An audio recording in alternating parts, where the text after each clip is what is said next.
Have you ever felt like no matter how hard you try, and you try really hard, you just keep finding yourself frustratingly winding up in that same position or situation over and over and over again?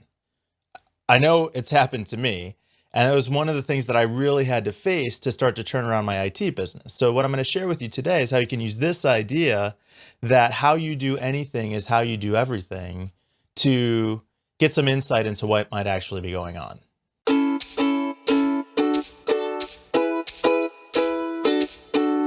Hey everyone, welcome back. My name is Mike Sutton with BeBuildHave.com, and I work with first generation business leaders who are getting burnout on all the doing and are ready to just start being happy and successful in their businesses. Today I'm going to talk about how this idea that how you do anything is how you do everything could give you some insight into the situations you're finding yourself in your business.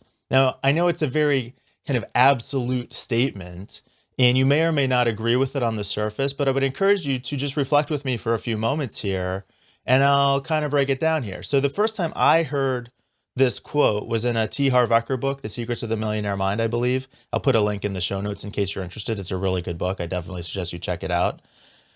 But in researching, I'm finding that it's attributed to a lot of people. And I like what Derek Sievers added, which is that your character or nature just refers to how you handle all the day-to-day things in life, no matter how small. And what I've said here on the show before about your results is that the results you get in your life and in your business are nothing more than the cumulative effect or the aggregate of all the decisions and actions you've taken up until this point. And my guess is, if you're anything like me, that if you look across the different situations that you've faced in your life, you'll probably see some common patterns or tendencies to how you approach problem solving, how you handle those situations. And because of that, you'll likely also find some familiarity or similarity in the results that you get in a variety of situations.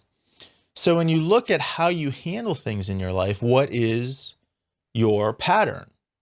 Are you typically somebody who's going to overreact? Or are you typically somebody who's going to go into analytic mode and try to analyze the situation to death? Are you somebody who's going to withdraw? Are you somebody who's going to overcomplicate the problem and feel overwhelmed? Are you more likely to blame other people or to blame yourselves? As you look through these situations, again, you're looking for common threads, familiarity. And so if you reflect on the possibility that how you do anything is how you do everything, can add some insight into what's really going on. As I called it in a previous video, the problem behind the problem. And I'll put a link to that also in the show notes. And what you're looking for is what these situations have in common in terms of how you react to them, because we don't necessarily want to just stay looking at the effects. We want to look at the causes. So your behavior and actions, what common patterns do you see there that could be contributing to the results that you're getting? And then also, where are there apparent contradictions? And the apparent contradictions can tell us two things.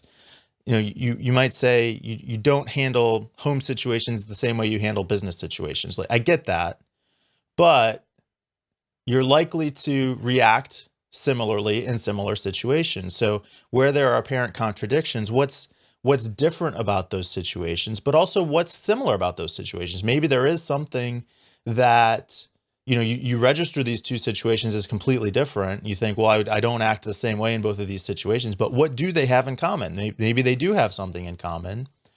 And if they appear to be similar and you handle them differently, what bigger or deeper themes could be going on that makes you at some level not react the same way?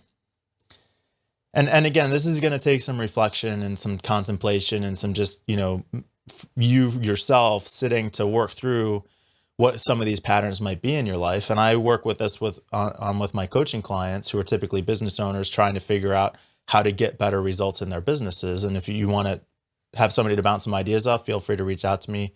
Email Mike@BeBuildHave.com. But just on your own, here's a couple tips And in addition to these tips I'll give you now, you can also check the show notes page. I'll link to some other articles that I found helpful on the topic. But what I typically recommend to my coaching clients is once you start to see these patterns, start small with solutions. If you're somebody who, is constantly overwhelmed, just start by giving yourself 5 minutes a day for quiet reflection. You might be surprised where that goes.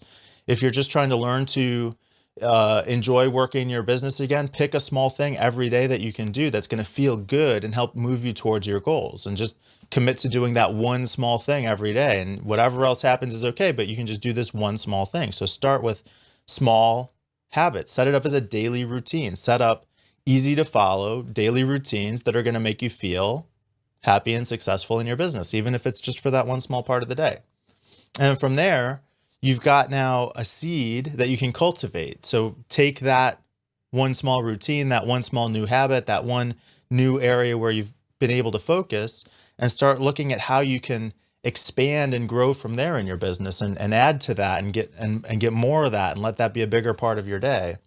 And along the way, don't forget to celebrate the successes. When you do accomplish those things, appreciate that you were able to do that. As you start seeing yourself move forward, take the time to observe and celebrate those wins. It's important.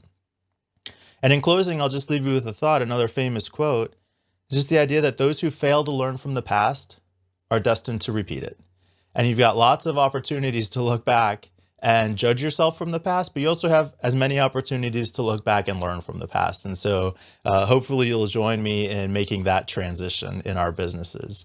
Again, if you enjoyed this episode, please share it on Facebook or Twitter. If these are the kinds of challenges you're working through in your business, reach out to me, mike@bebuildhave.com. I'm happy to jump on the phone for a free strategy session to talk through what might be going on and how you might approach solving the problem. I've had a lot of success with my one-on-one coaching clients working through these things, and I want to be here as a resource for you. So if that applies, don't hesitate to reach out. But until we talk again, be the truest, most perfect, best person that you can be.